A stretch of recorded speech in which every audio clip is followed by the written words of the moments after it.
How would you like a 15% discount to my daily email, the stack of stuff, the show notes, discounts to the conference, all of that? All you need to do is text the word show to 33777. You'll get the annual subscription with a 15% discount to my daily email. You'll get the stack of stuff, the links to the show notes, discounts to the conference, and so much more. All you have to do is text the word show, SHOW, to 33777. Text show to 33777.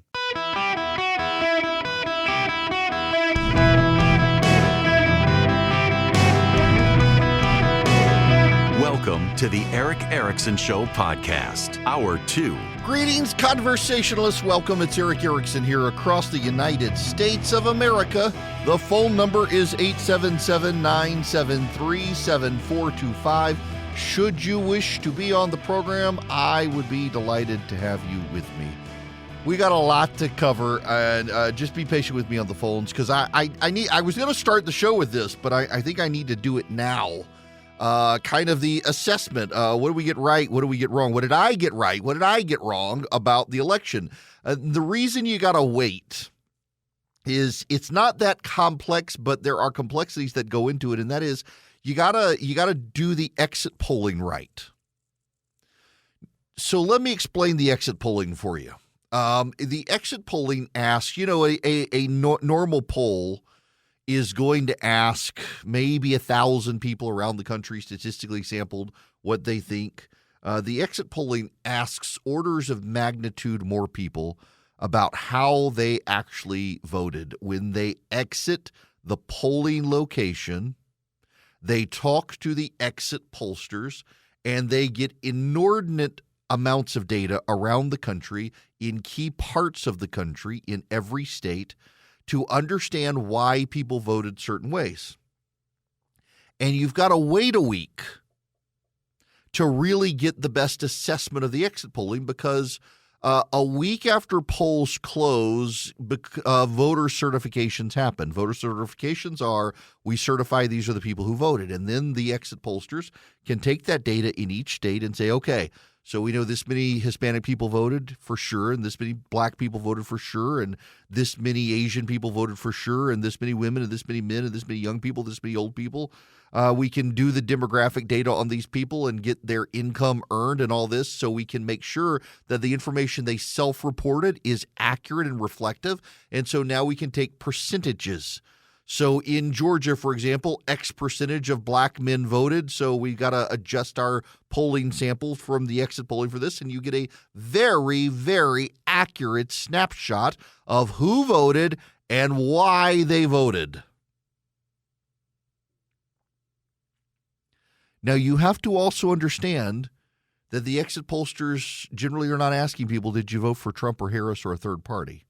But they ask multiple questions to be able to identify who you voted for. In other words, they're not going to ask, did you vote for Trump or Harris? They're going to ask, did you vote for the party in power or the party out of power? Well, okay, you voted for the party in power, which means you voted for Harris. If you voted for party out of power, you're going to did you vote for Trump? Did you vote for Jill Stein? Did you vote for Cornel West? Well, okay, so next question, did you vote for a major party or a minor party? Well, if it's a major party, okay, now we know you voted for party out of power. It's a major party, therefore you voted Republican. So they ask easy questions. They don't ask explicitly Harris or Trump, but they ask like 5 questions that essentially direct, okay, this is Harris supporter, this is Trump supporter, Jill Stein supporter, this is a libertarian, this is whoever, and they can correlate. So let's start with where I got wrong. Let's start with Tony Hinchcliffe and the Madison Square Garden review. Tony Hinchcliffe is an important one. And the reason he's important is because there was rightness and there was wrongness.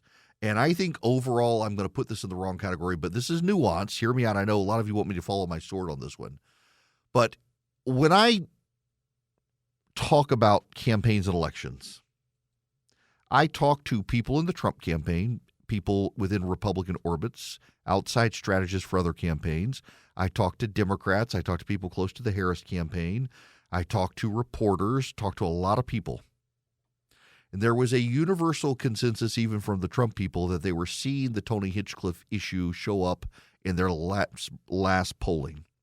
If you hear me talk all the time about polling, I tell you the polling's never right. I'll get to that in a minute, but that the trend lines tend to be right. And everybody saw the public polling and the private polling a shift towards Harris at the end. And Tony Hinchcliffe was the moment everyone said, okay, this was it. Well, it turns out everybody's wrong, myself included. It did actually shift, and there actually was a collapse at the end of Puerto Rican support. It just wasn't bad. And like I did say several times when people called in about it, that I did have a very hard time believing that if someone was going to vote for Trump, despite all the other accusations against Trump about a fascist and a threat to democracy and a rapist and all the things the Democrats hurled at him, true or untrue, I had a real hard time thinking there was going to be an undecided Puerto Rican voter at the end and say, well, I can't vote for Trump now because of what Tony Hinchcliffe said. It does show up in the polling that Puerto Rican Americans voted for Donald Trump by 15 percentage points more than Harris, except people who voted in the last week. Puerto Rican Americans who were undecided in the last week only voted for Trump by 6 points. So it does confirm the polling data that, yeah, actually there was an issue, but I do think actually in hindsight that I overstated the issue and everyone else did as well. So I'll put that one in the wrong one. There was definitely a shift away from Trump at the end. Maybe it wasn't Hinchcliffe, maybe it was something else, but it wasn't enough to blow the Puerto Rican vote. He won undecided Puerto Rican voters the last week by 6 points. One of the ones where I was right was the polling. As I've told you all along, the actual numbers are always wrong.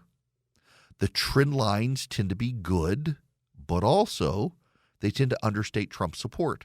So throughout the entire campaign cycle, going back to when it was Trump versus Biden, I kept saying, hey, you got to look if this is a tied race, this benefits Trump because the polling understates him. And I gave you the counter argument from Harry Itten that there's never been a person running for office or a party that its vote share has been understated. And in fact, the Democrats were arguing that, you know what, given that there have never been 3 elections in a row where the same party's been understated, it might be that the polls had adjusted so much that now it was the Harris support that was being undercounted and the Trump support that was being overcounted. And I said, a week and a half before the election, no, because I still know way more people who whisper they're voting for Trump, and all the Harris people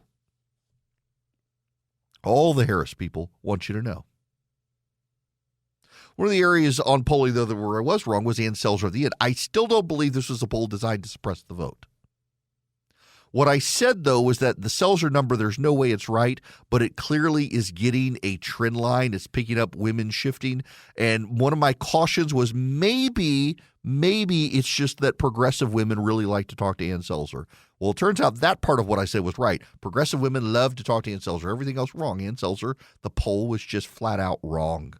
It was a bad poll. Kudos to her for putting out a bad poll because a lot of pollsters were lying about their polling, herding everything together to make it look way more tight than it actually was. Selzer was willing to put it out there. She got that poll completely wrong.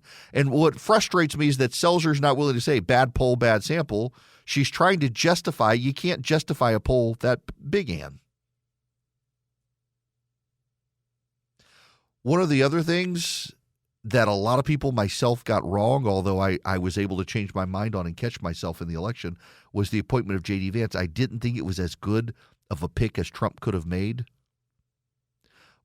But where I was right and everybody else in the media was wrong is that at the end of the day, did you know that J.D. Vance was the only person of either party running who had a majority public opinion support in the polling? People liked him.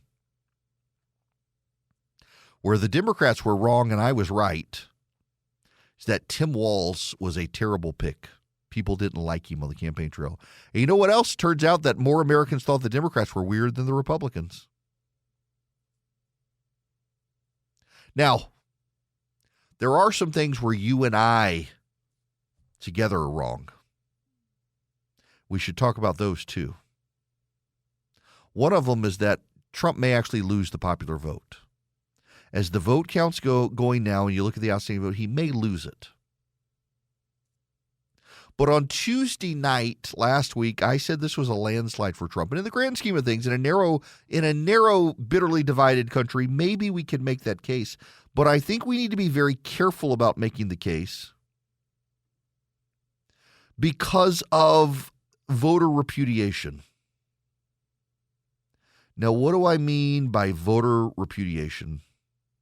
Well, let's just say here's why it wasn't a landslide. This race is going to be decided by 250,000 votes. 30,000 in Michigan, 75,000, 30,000 in Wisconsin, 75,000 in Michigan, but 145,000 in Pennsylvania, which is a pretty big deal. Essentially, the race shifted from 2020 to 2024 by 1.5 million votes for Trump. For perspective, in Ronald Reagan's reelection in 1984, it was a shift of 11 million votes. And when George W. Bush went in 2004, it was a shift of 12 million votes. Trump's shift was only about 1.5 million. So this was as much a rejection of the Democrats as it was an election of Donald Trump. And that's one area where I think we got to be very cautious on our side. And that actually shapes the policies moving forward. Because this was not so much a huge groundswell of support for Donald Trump as it was a rejection of the Democrats. And we got to be careful about that. So what does it actually mean? It means that Donald Trump needs to get prices down or wages up. It means that actually Kamala Harris only lost by about 250,000 total votes. Which means Trump's mandate is about fixing Biden's problems, not going off in a completely new direction. And this is one of the problems and one of the mistakes both parties make is they take an election, no matter how small it is, and say it's massive mandate for complete government overhaul. And that's why the pendulum, I think, keeps swinging back and forth constantly. Democrat to Republican to Democrat to Republican. Everybody overplaying their hand when they get it. In other words, Donald Trump has a massive easy play here. Incrementalism. Just fix what's broken. You don't have to do new things. Secure the border, deport illegal aliens, bring up wages, deregulate to drive down costs, and get rid of the electric vehicle mandate from the Biden administration, and you'll be golden. You don't have to do much more. Just undo Biden's policies, so much of which were executive actions, and the rest were done through the Inflation Reduction Act. He doesn't have a heavy lift to do good things, and if he's just incremental about it, he's going to set J.D. Vance up for election in 2028. But you don't have a wholesale mandate to reorient the role of government in people's lives. That's what the Biden administration argued in 2020, and it lost, and it couldn't do it. At the end of the day, everybody gets things wrong. I myself got things wrong, overstated Tony Hinchcliffe, probably understated the polling error that was out there, certainly understated the error in Ann Selzer's poll. But our side, myself included, did get a lot of stuff right. That it was a rejection of the Biden-Harris agenda and economy. It was a rejection of the left's culture war, nonstop culture war. And it was the election of Donald Trump. It has been obvious to me for quite a while. And, you know, in the primaries, I was saying I think any Republican would do better than Trump. But it became Trump, and it became so obvious the Democrats were so arrogant and out to lunch, there's no way they could win. The punchline here at the end of this, if you look at the Electoral College map as it existed before the Trump-Biden debate, right before the Trump-Biden debate, go back to that week. Look at where, if you pushed everyone out of undecided, who are you going to vote for? That map is the map we had on election night. 312 votes for Donald Trump in the Electoral College, winning all the swing states. That's where we were right before the Trump-Biden debate. Before it, not after it, before it. And that's where we wound up. Donald Trump won all 7 swing states. The number one issue, the economy. The number two issue, the border. The number three issue, the cultural anxieties about the woke agenda. Donald Trump won Puerto Ricans. Donald Trump won Cubans. He won the Latino vote generally. He made historic gains with the black vote. Because, as Republicans said all along, it wasn't Trump corruption, it was the economy, stupid. It always was. Hello there, welcome. It is Eric Erickson here. The phone number is 877-973-7425. I have been asked my views on the Senate Republican leadership election. It is happening on Wednesday. Tucker Carlson tweeted out that it was some sort of nefariousness that Mitch McConnell had sped up the vote process. No, before the election, it was set on November 13th. It hasn't changed. They haven't rushed it. It was agreed upon for November 13th well in advance. I'm not a John Cornyn fan. Never have been. John Cornyn comes across to me as one of those smug guys who doesn't really like conservatives and just does what he can do to try to get along with them. Just not a John Cornyn fan. I think Rick Scott would be a fantastic leader for the U.S. Senate. I don't know John Thune at all, don't know him at all. He invited him to the conference, never heard back from him. I like Rick Scott. But I will tell you what I learned years ago is that it is unhelpful for outside conservative agitators to demand their pick because members of the U.S. Senate on both sides, Republican and Democrat, take this idea that this is our leader, not your leader. We want what's best for us. And so they don't vote the way the base demands they vote. And it's it is their way of telling us that they're in charge of this, not us. So I see a lot of guys going to bat aggressively for Rick Scott right now out there, and I think that actually hurts him more than helps him. As long as it's not Cornyn, I think we'll be okay. I don't know Thune at all. I've never even met the guy, but Rick Scott has been great to work with.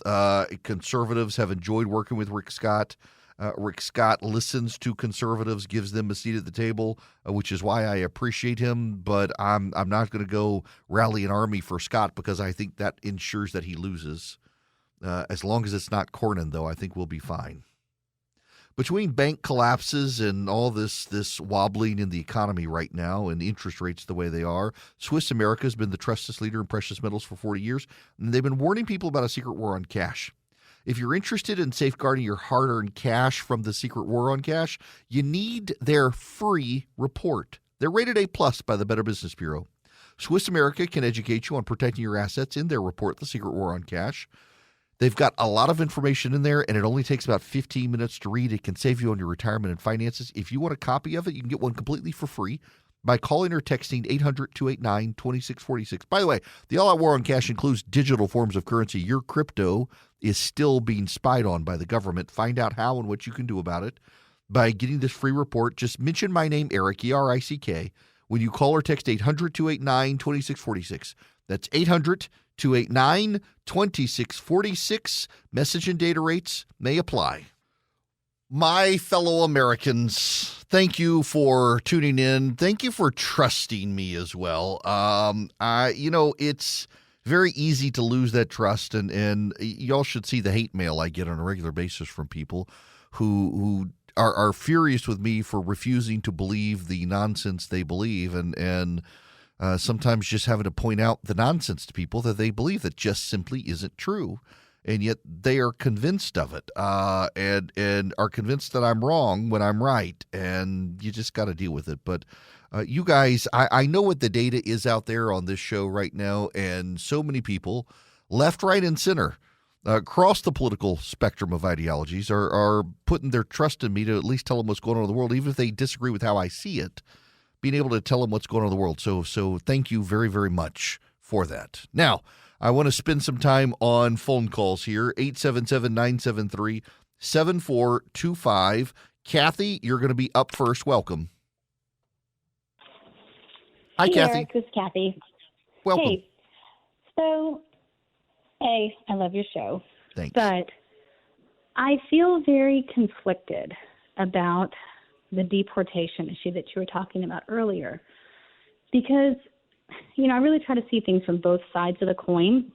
And I think about the kids that were born in this country that are American citizens, but unfortunately have illegal or non-documented immigrant parents. What do you do with those kids? We obviously don't want kids to be without parents. So how do you handle that piece of the puzzle? Oh, look, I think that absolutely is a difficult one. Their parents are illegal aliens. They came here and then had their children while they were here. I think if the kids are very, very young, the kids probably will go home with their parents. And then I suspect that the Trump administration and the Congress will prioritize allowing families with kids who are U.S. citizens to be able to find a way to patriate into this country. I mean, we currently do have laws that allow people to do that they can take advantage of. If the kids are older, maybe they stay with family. But what I also think is that this is probably why the signal from the Trump administration is they're going to start with the most recent people who came during the Biden administration. I mean, at the best case scenario, someone who came during the Biden administration, their child is on the verge of turning 4 years old if they gave birth while in this country. Send them home and have them go through the legal process to come back here saying their child is an American citizen. It is not an easy solution. But why are we in this place? We're in this place because Democrats decided to overwhelm cities in America with illegal immigration. And I got to say, as an evangelical Christian who takes my faith seriously, and knowing the Bible says to take care of the widows, the orphans, the poor, and the refugees, you've also got to love your neighbor. And it is not loving your neighbor in this country to overwhelm communities with illegal immigration that taxes their social services and overwhelms their local police and drives up the cost of housing and takes housing from people who followed the legal path here. And there are tough decisions that have to be made. And if that tough decision is the children of an illegal alien will need to go home with the illegal alien or find family here to stay with, then that's what's going to happen. Because we cannot incentivize a class of illegal alien to try to then rush to have kids so that they don't have to leave. We cannot allow their children to be anchor babies. We have to disincentivize illegal immigration. It is playing a role in driving up the cost of housing, driving up the access to apartments. It is playing a role driving up the cost of crime. It is playing a role in driving up the cost of social services. It is playing a role in driving up the cost of public education in this country. We will be loving our neighbor by solving this problem. And if that means that our neighbors to the south of us have to go back south of us and then find a way to come here legally, so be it. We didn't cause the problem. They caused the problem. Kevin in Troy, Ohio, you're going to be up next. Thanks for being patient. Kevin, how are you? I'm great, Eric. It is a pleasure to talk to you. I wanted to thank you for your consistent stand for Jesus Christ. I really admire that. Thank you. My question is, we don't know control of the House yet. It's going to be fairly close if the Republicans do indeed retain their majority. But in any event, it's going to be close, and we know which caucus votes as a bloc, and it's not the Republicans. So President-elect Trump is nominating Elise Stefanik for UN ambassador. Assuming that she's confirmed, does that mean that the Democrats pick up another seat in the House? No, because that seat is so Republican. Now, I mean, we could blow a midterm election or a special election. That's true. But that is a really safe seat for the GOP. The odds but doesn't are. The governor appoint? No. Governors only appoint senators. They don't appoint members of Congress. Yeah. Okay. Yeah, governors can appoint a vacant Senate seat. Well, in some cases, in most states, that's the case. Governors appoint, but in no case at all does a governor ever appoint a vacant House seat. They have to call a special election for that. So there will be a special election for Elise Stefanik's seat. Assuming she's confirmed, the odds are very likely. And now you should know as well, to your point, the Republicans are on track to keep their majority. It's going to be a slim majority, but they're going to keep it.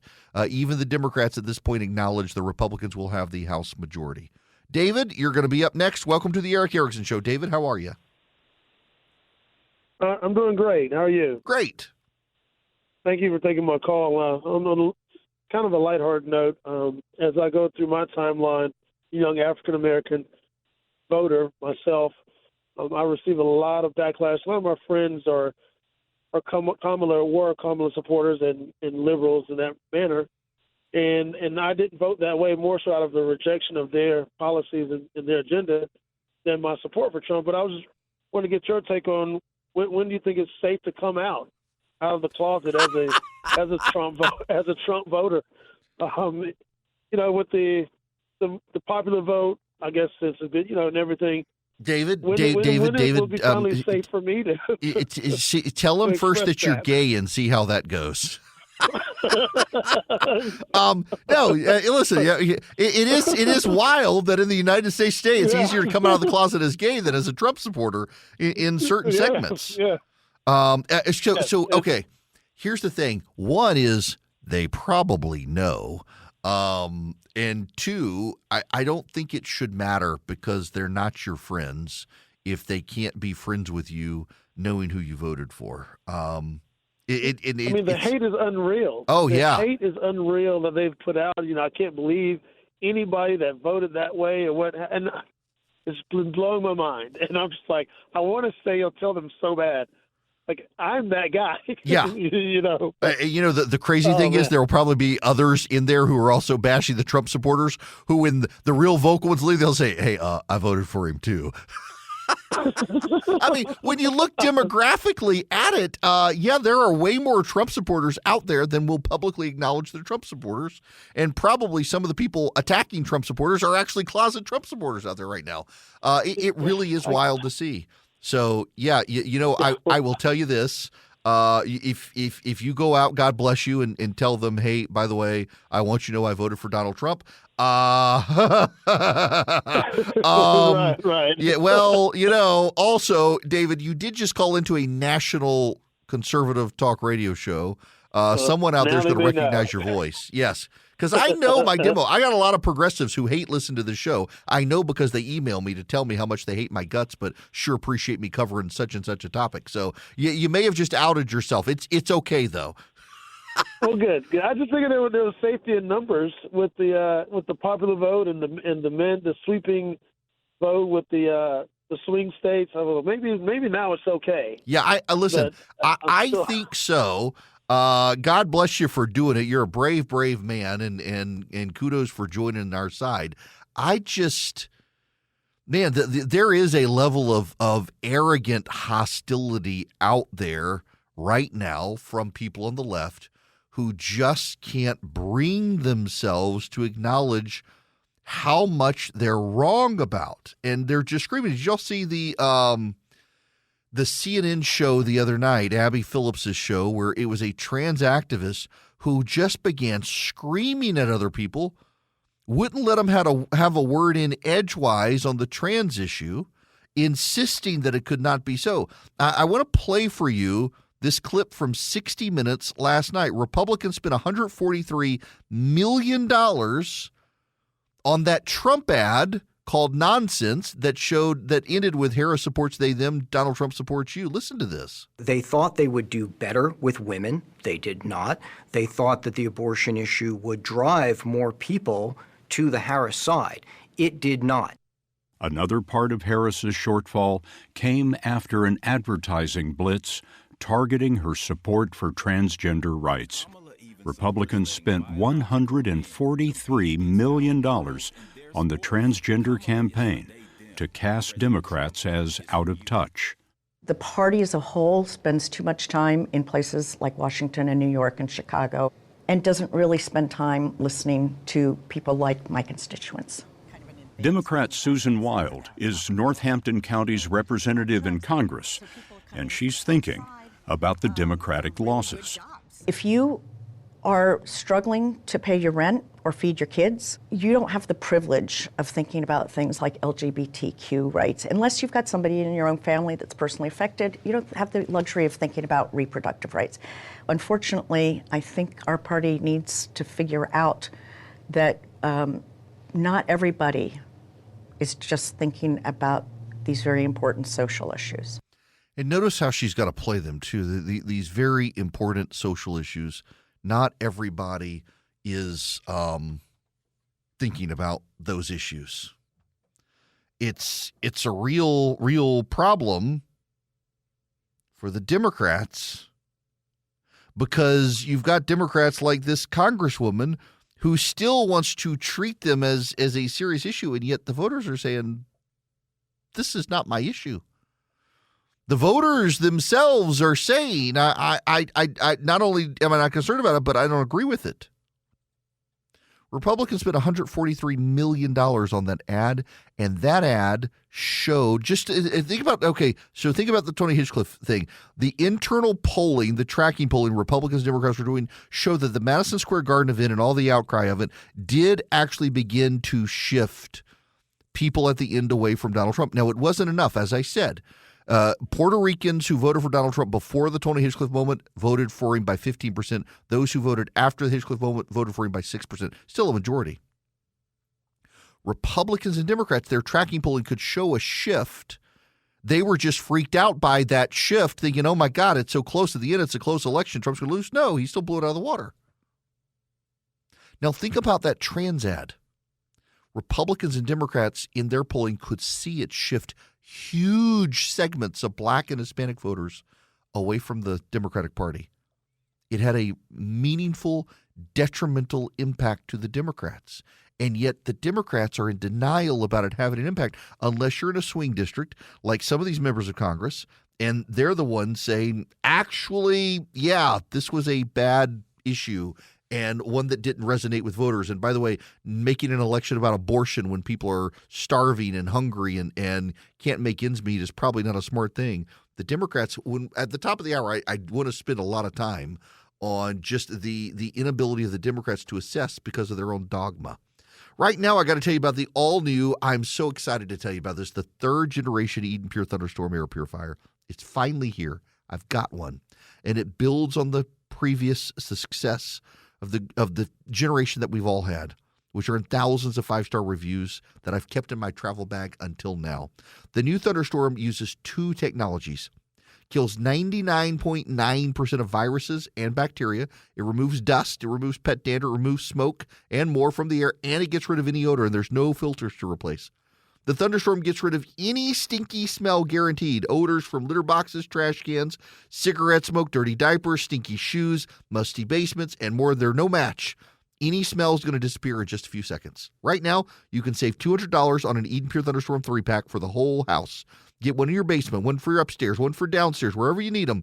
Go to EdenPureDeals.com. Use discount code ERIC3, ERICK3. Save $200 on 3 Eden Pure Thunderstorms, the all-new Thunderstorm. It wipes out viruses and bacteria. It wipes out odors. It gets rid of pet dander, dust, pollen, you name it. EdenPureDeals.com. The discount code is ERIC3, ERICK, the number 3. EdenPureDeals.com. Use the discount code ERIC3 and get 3 of them and save $200. Welcome back. It is Eric Erickson here across the United States. So someone called the other day, and I apologize. I cannot remember your name. You called from Dayton, Ohio. I remember that, and you were asking about deregulation and what it actually means for example, bringing down costs. There's a great example today. This is one of the dumbest stories I have seen in a while. 80,000 pounds of Costco's butter has been recalled. It is a Kirkland Signature brand butter. It's being recalled. It's 4 4-ounce sticks of unsalted sweet cream butter. It's being recalled. Do you know why? It's not contaminated. This is an example of deregulation, why we need it. 80,000 pounds of 4-stick packs of Costco unsalted butter are being recalled because the box of butter does not say the words contains milk.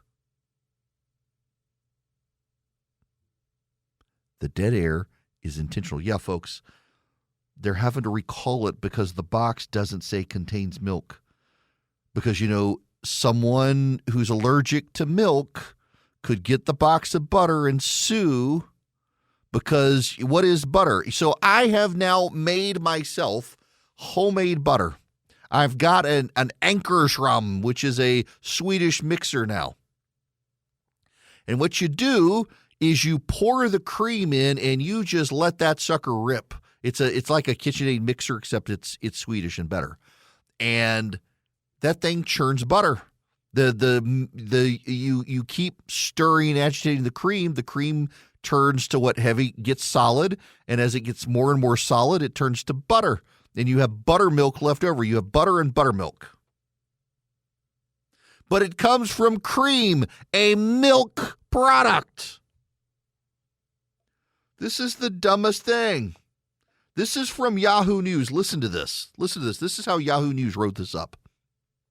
If you have Kirkland butter in your fridge and you're concerned about the recall, especially for those with milk allergies, be sure to take a peek at the UPC and lot codes and check them against the lists posted on the FDA website. The recall affects 1,300 cases of Kirkland Signature unsalted sweet cream butter and 900 cases of Kirkland Signature salted sweet cream butter.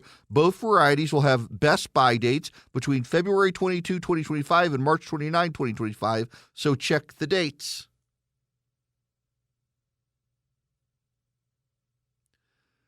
Y'all, they're having to recall this because it doesn't say the words contains milk on the box. This is stupid. This is cost prohibitive. This is costly. Why? They're throwing away this butter. Y'all, I'm telling you, this is the sort of thing we can deregulate against. These are the sorts of things we can get rid of and save companies money and create jobs. Deregulation can be done smartly. A lot of it, just trial lawyers won't make as much money. Oh, poor trial lawyers not making as much money.